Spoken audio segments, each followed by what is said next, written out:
I think it's a mistake to ask if people, and make all people the same as one entity, if they will understand it. I don't care if all people understand it.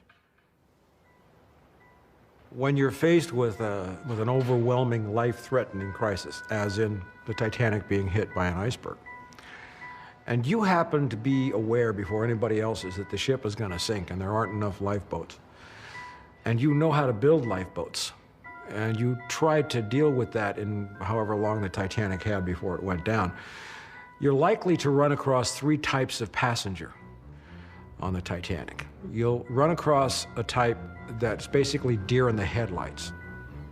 Ship's been hit, what does that mean? What do? I don't know what to do. I don't know where to go. Should I do that? I don't know. That's one group. There's another group that says, we get that the ship's gonna sink. We get that we're all gonna die unless we make some lifeboats and do it fast. Show us what to do. And then you have a third group that says, this is the Titanic. It's absolutely unsinkable, unfucking sinkable. And so we're going back to the bar for a drink, and all you doomsday sayers can actually just take a hike. Now, if you're the one who knows how to build lifeboats, which group of people are you gonna help?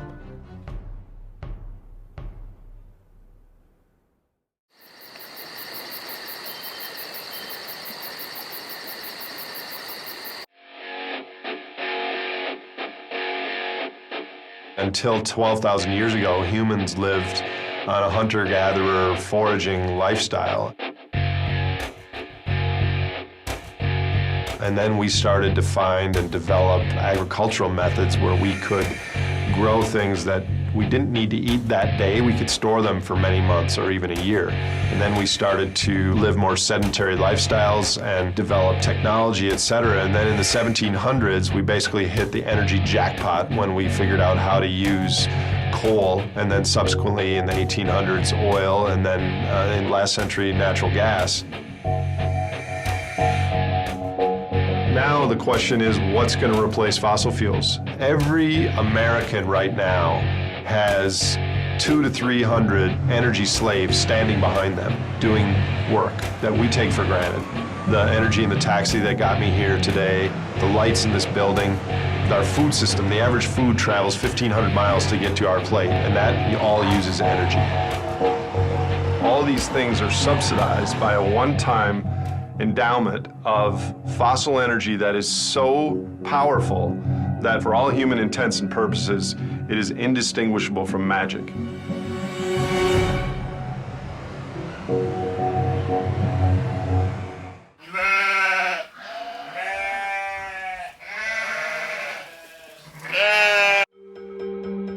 Another vulnerability could be the conventional farming model practiced across the United States. It tends to favor large operations that specialize in just a few crops or animals. This monoculture agriculture, which we tend to have had, is so vulnerable to weather changes and climate and pests. You know, if a disease were to wipe out the wheat crop worldwide, it would have potentially devastating, catastrophic impacts globally, everywhere. I'm not saying it's going to happen tomorrow. I'm just saying that a good farmer has got to be a good risk manager. Possible that America is facing a food crisis? Well, on the one hand, the United States does have a uniquely advantageous position in the world regarding food supply. Americans spend less than 10% of their household income on food, while in other countries like Cameroon or Kenya, it can be closer to 50%. Part of the reason for such cheap food is due to trade deals like the North American Free Trade Agreement, or NAFTA, which removed most taxes on goods coming into the US from Canada and Mexico. Cheaper labor and lower regulations in Mexico ultimately means cheaper goods. At the same time, other countries like China have been doubling down on their farming industry. From 2001 to 2008, China invested roughly $4 billion in its agricultural research and development. And today, some estimate the number of Chinese farmers to nearly equal the total population of the United States. You know, I think food exemplifies our problem as much as anything else. We have boxed ourselves into a situation where we transport food over enormous distances, where we fail to return nutrients to the topsoil so that it will grow anything else. without those chemicals. And if those chemicals that come from oil and natural gas go away, the food goes away. And if the food goes away, people starve. And that process is beginning all over the world now. Our population is still growing, even as the resources needed to keep that population fed are going away. Our population should be diminishing also, but we're in a condition of overshoot. We're still expanding. There aren't enough resources on a finite planet, a closed sphere, to sustain infinite growth. We just can't do it.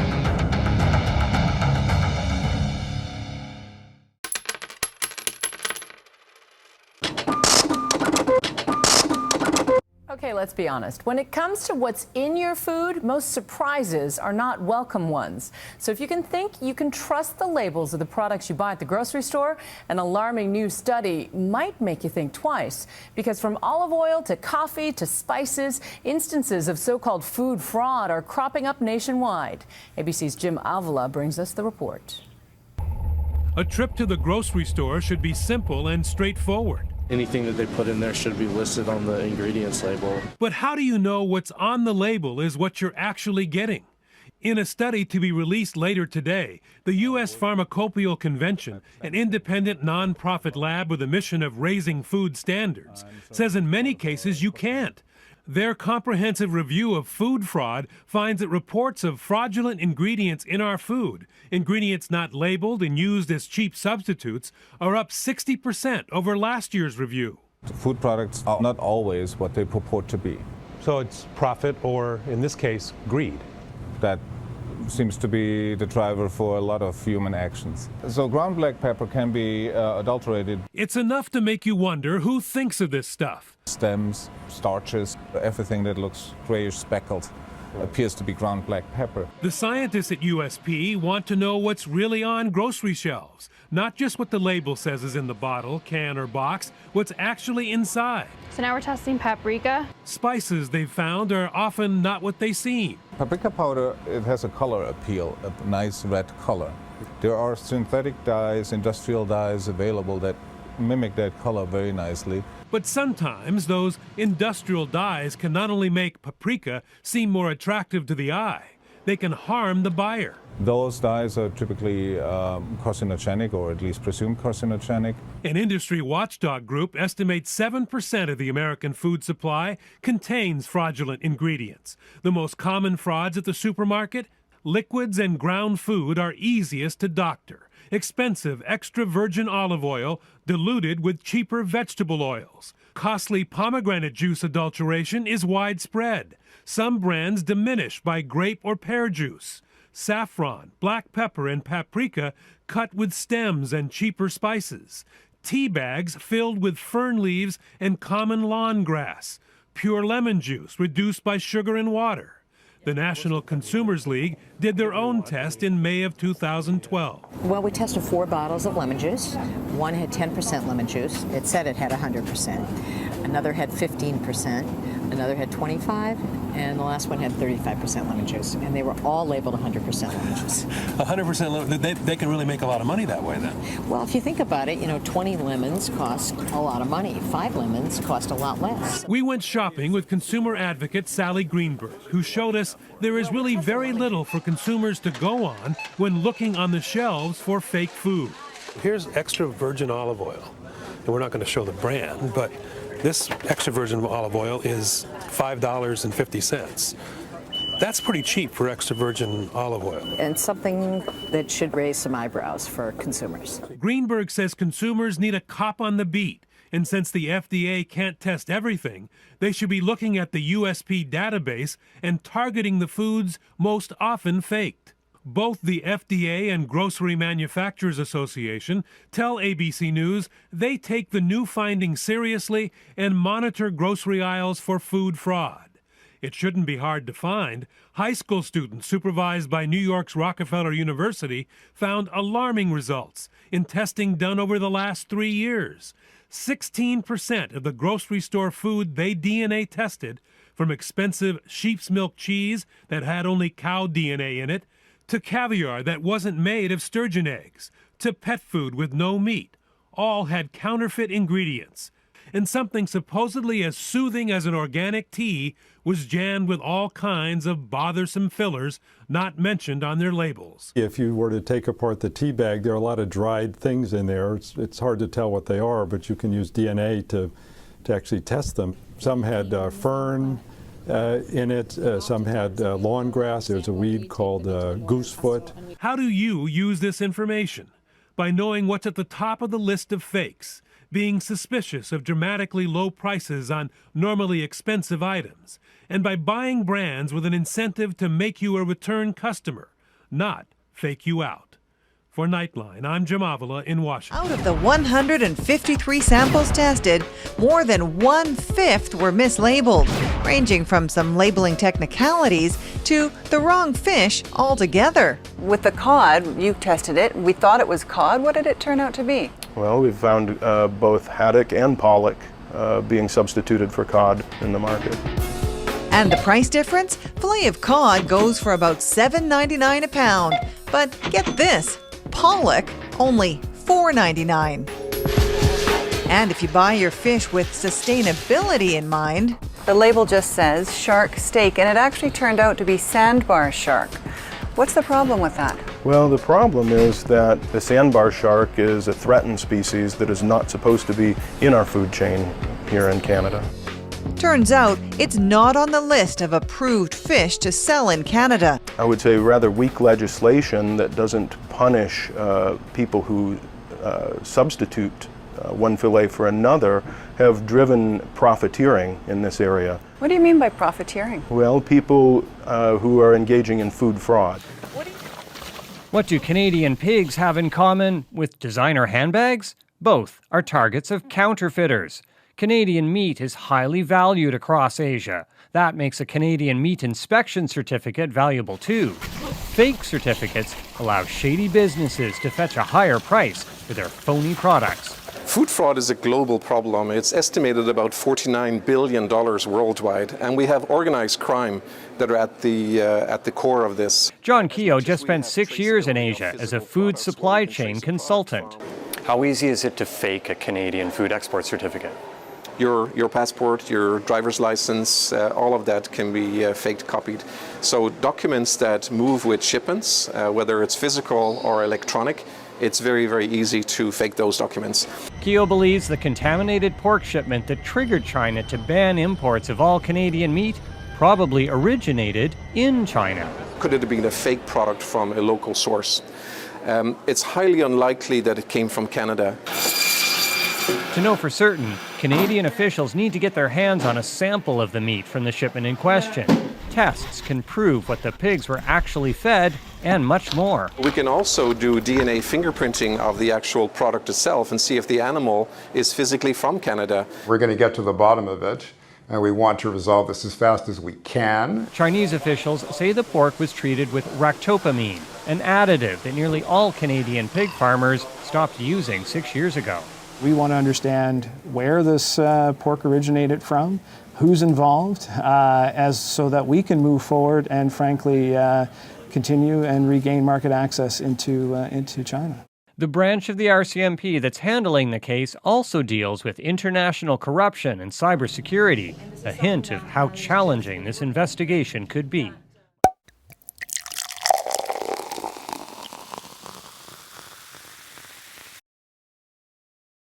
How to fight back against the waste.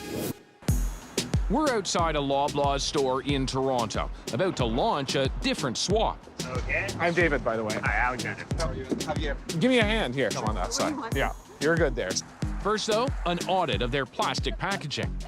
I'm going to grab your bags, and we're just going to take a quick little audit of how much plastic you have in your stuff. So embarrassing. When you go to the grocery store, do you see a lot of plastic, like plastic packaging?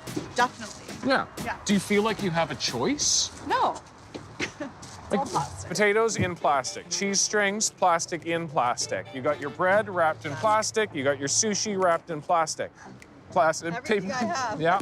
So bread wrapped in plastic, cheese wrapped in plastic, other cheese wrapped in plastic, yogurt in plastic wrapped in paper. What else have we got? Uh-oh, we got a lot of plastic here. Your bag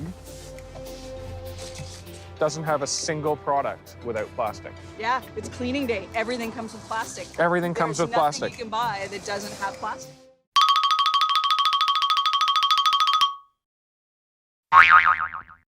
This is me dumpster diving to find food for tomorrow's dinner. Look what I found. This is a beautiful strawberry. Why would someone throw this away? And this is my face after finding some unexpired steak in the trash. Filet mignon. Why am I doing this? Because we in America have a crisis. We throw out way too much perfectly good food. This is like a pristine cookie. 40% of all food in the US goes to waste. That's 400 pounds of wasted food per American per year. And this is fully edible food we're talking about. Wow, kale. In developing countries, most food waste happens either on the farm or before the food even makes it to the supermarket. In the US, it's a different story. Not only do supermarkets and restaurants waste a ton of food, but consumers like you and me waste a lot more. We're actually the single biggest source of that waste.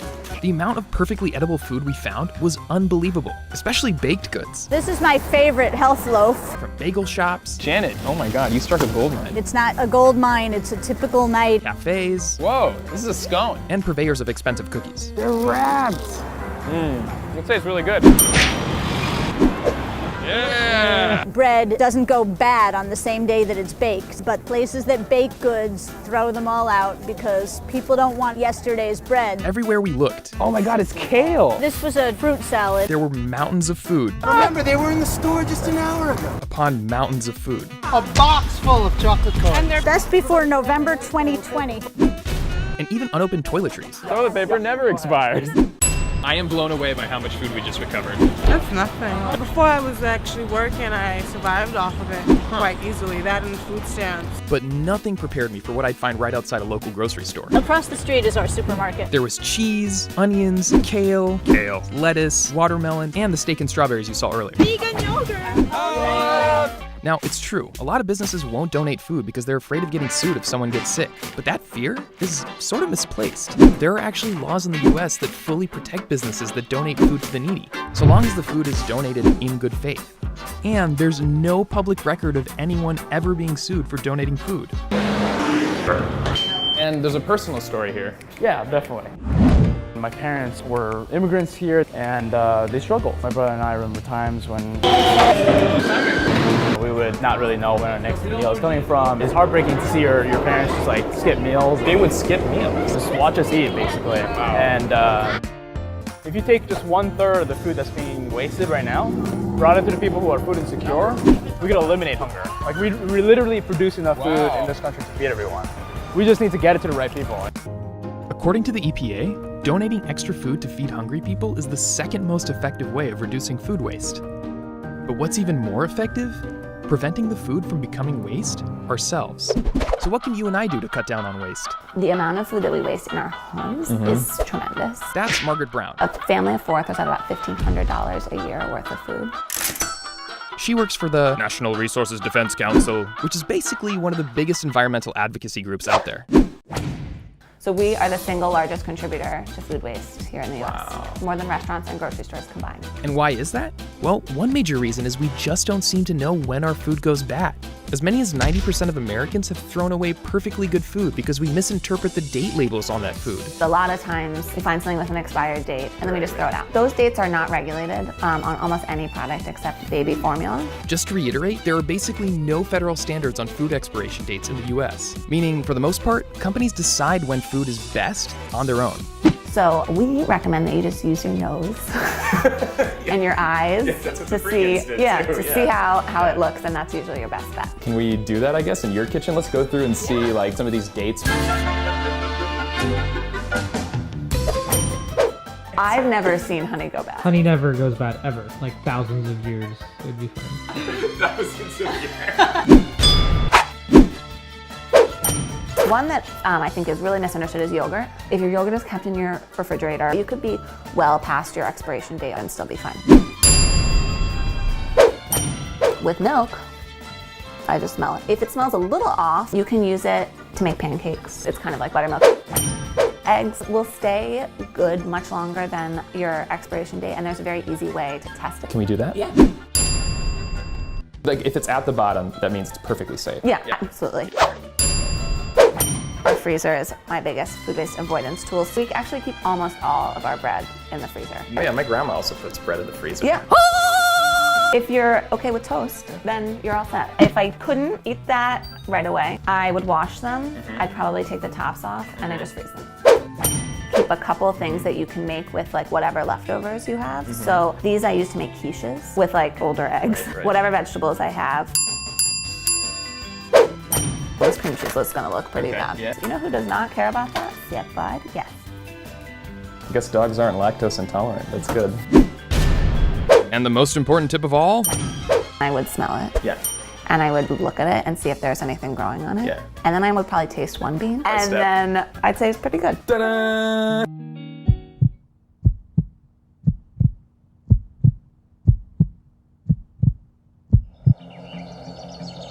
We are going to see things like governments, cities, and towns going bankrupt, which is happening. School districts are cutting back to 4-day weeks. Everywhere, major cities are doing police cutbacks and fire cutbacks. We're seeing major infrastructure failures. An explosion in San Bruno, California, of a natural gas pipeline that was laid in 1948, and nobody had the money to repair the infrastructure. We're going to see major failures and calamities and disasters like that. The bridge failure in Minnesota a few years ago, not to mention 30 million unemployed, collapsing home values all over the place, foreclosures soaring. We are seeing all the signs of collapse throughout this country, and they're becoming more obvious every day.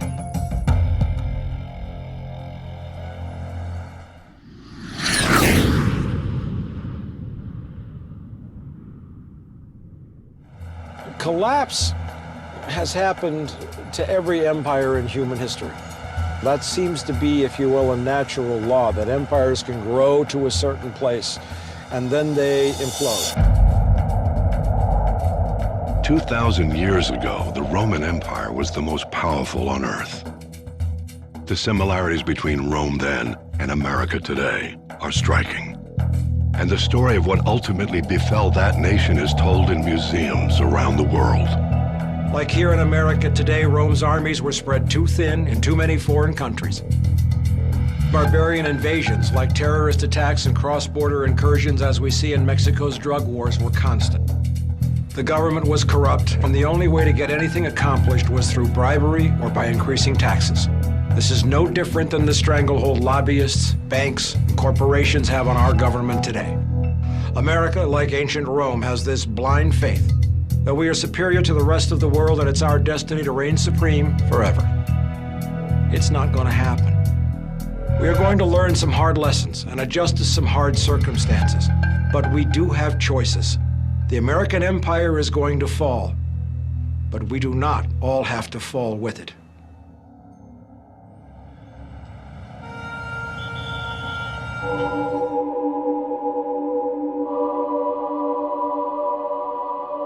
Here's a subtle point. We evolved to not address a situation until it stared us in the face. There's something in economics called a discount rate, which is how much we value the present versus the future. A discount rate of 1 means we care only about this second. If you feed a goldfish, if you go out of town for 4 days and give it 4 days of food at once, it will eat until it explodes. Discount rate of 0 is like a robot where you would live for 1,000,000 years and you care about today the exact same as you care about the year 2177. Humans have very steep discount rates, and what this means is that we as a species won't really address our problems until the problems are staring us in the face. You know, peak oil and climate change and all these grand super themes that we read about, these are like 10, 20, 30 years down the road. That has the mental weight of 0 to the average person hearing about it. If there's no toilet paper at the grocery store today and you heard that there's not going to be any anywhere in the country, that's like, oh my God, stock up on toilet paper. So people need an environmental cue showing them that scarcity or change is going to happen.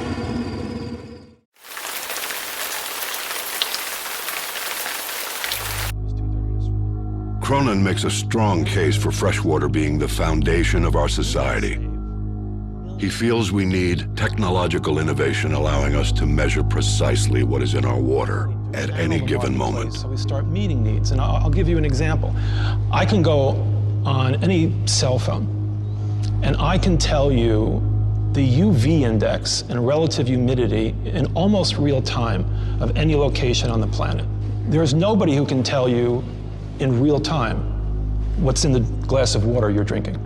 We can save millions of lives had we the sensor technology to let us know as an early warning system what's in water.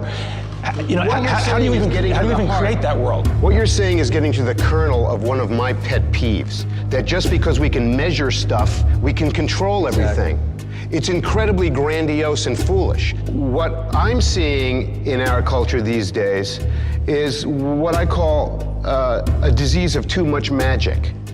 And I think it's perhaps a very fortunate thing that the human race is facing what I would call maybe a reset of its activity, not necessarily a collapse, but let's call it a reset.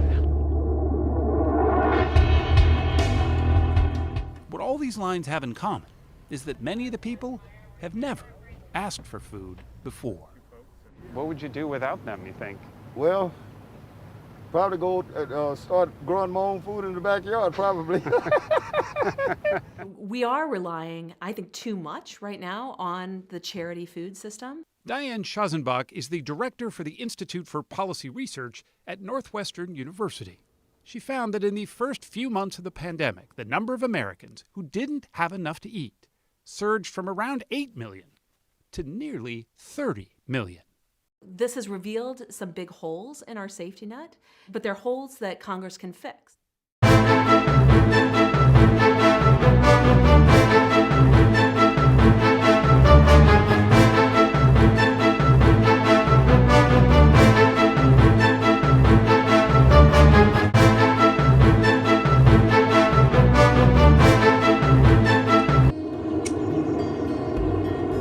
The peak oil story is not really about running out of oil.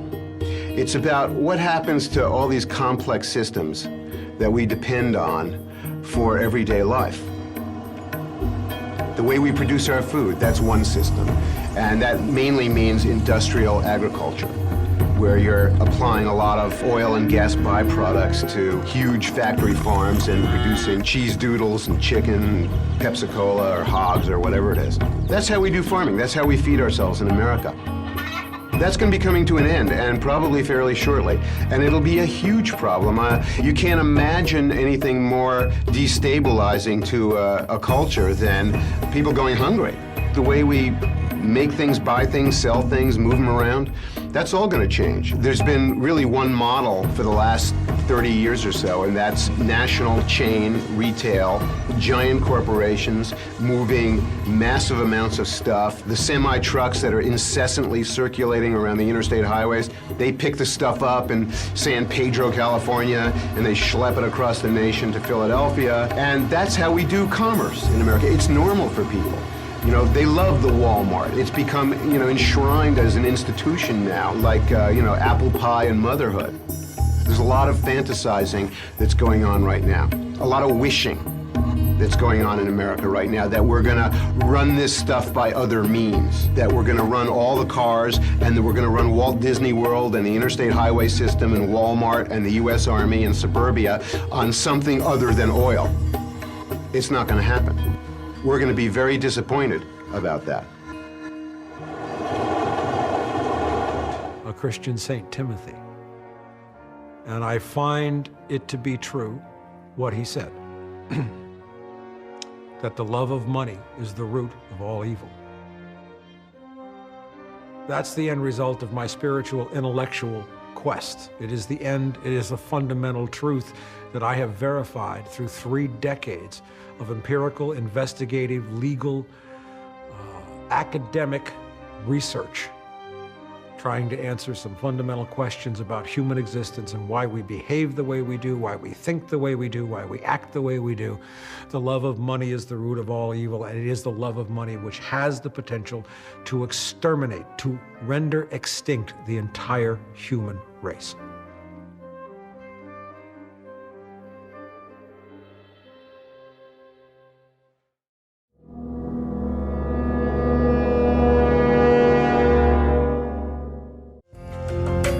It is solely the fact of hydrocarbon energy, specifically specifically internal combustion-powered engines, ammonium-based fertilizers made from natural gas, and pesticides made from petroleum that has allowed the human population to expand in just a little over 120, 130 years. In the starkest terms, human population was fairly stable at just under 1.5, 2 billion people from the time of Christ until oil was discovered. There was a slight dip for the bubonic plague, a slight increase as the beginnings of the Industrial Revolution came along with steam and with coal. But it was not until the discovery and use of oil that human population skyrocketed from a simple arithmetic standpoint. If you just look at the numbers, essentially 5 billion too many people are living on this planet today that are not sustainable by any other means. As human civilization undergoes this enormous, painful transition, everything that mankind has held sacred is on the table. It's a matter of life and death now.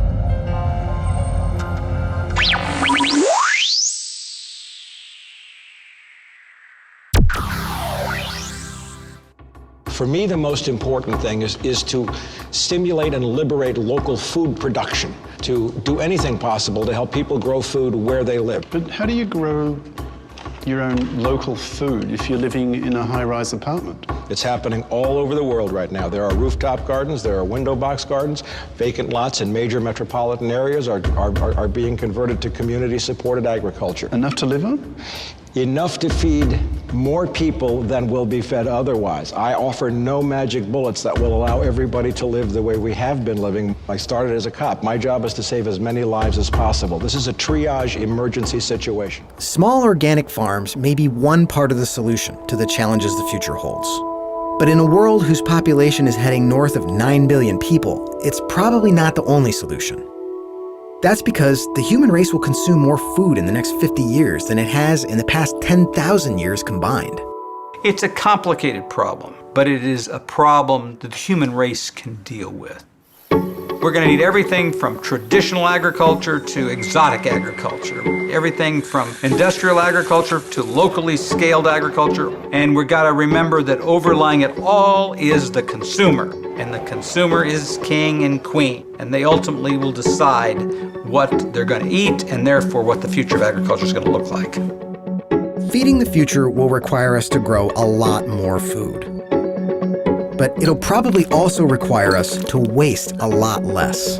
We throw away about 35% of all food that we produce. That's both here in the United States and elsewhere. That is low-hanging fruit.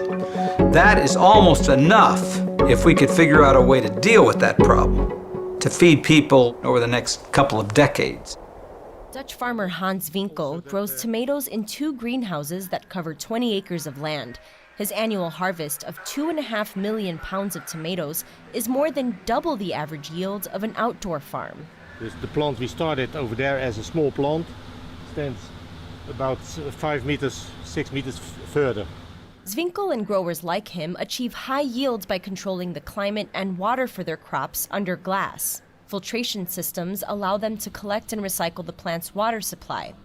Crops receive direct sunlight, supplemented as needed by artificial light, and are protected from unpredictable weather events and insects, which almost completely eliminates the use of chemical pesticides. It's nice to see the plants growing. It gives you energy. These indoor growing techniques have helped foster an indoor growing boom in the Netherlands. Greenhouses now produce 35% of the country's vegetables, despite occupying less than 1% of its farmland. That my grandparents told me about was the ability to grow food right where they live. And local food production is perhaps the most fundamental key to human survival in the collapse of industrialized civilization.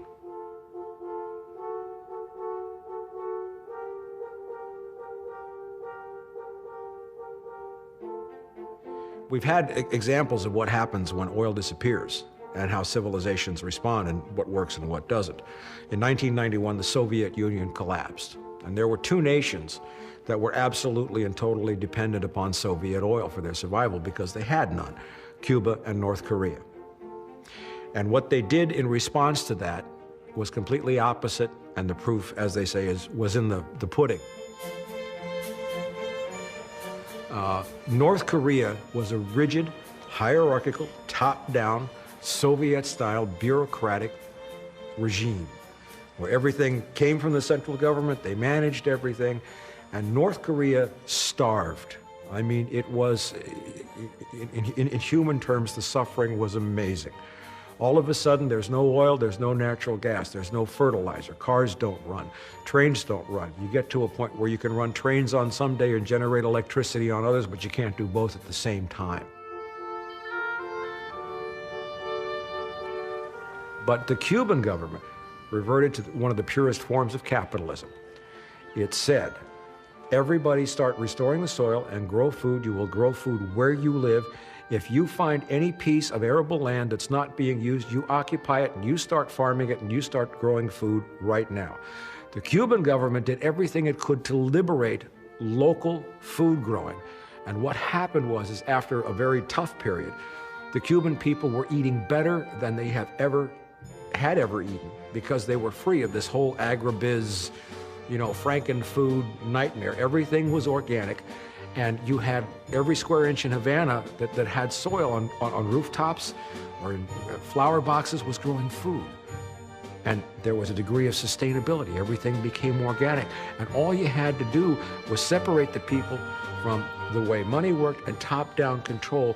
Explain to them, you grow it where you eat it and you're going to make it. And Cuba survived and thrived. And that's the essence of where everything is going to. In the new human paradigm, everything will be local.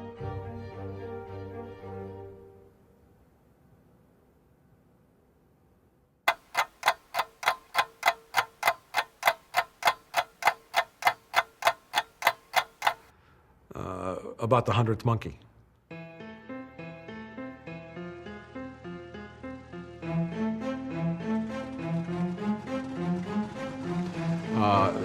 Long time ago, in the late 40s, early 50s, when atom bombs and H-bombs were in vogue with above-ground testing, we set off an atom bomb on an atoll in the Pacific. And then we waited a number of years because we wanted to answer questions like, gee, how soon after we nuked something would it be possible to get any kind of life started again? So they went back to this island and they decided to repopulate it with monkeys. And the monkeys ate coconuts. Everything was pretty healthy except for the fact that the husks of the coconuts were slightly radioactive. So the scientists took 10 monkeys or so and taught them to wash the coconuts in the fresh water stream on the island before they cracked them open and turned the whole thing loose to see what would happen. Well, pretty soon maybe 12 monkeys out of a population of 10,000 were washing their coconuts, and then 20, and then 47. But a funny thing happened. As soon as the 100th monkey started washing his coconut husk, all 10,000 started washing simultaneously. And I guess one way that I have always looked at my life, especially since I clearly understood what this issue was, in late 2001, is this is my quest for the 100th monkey.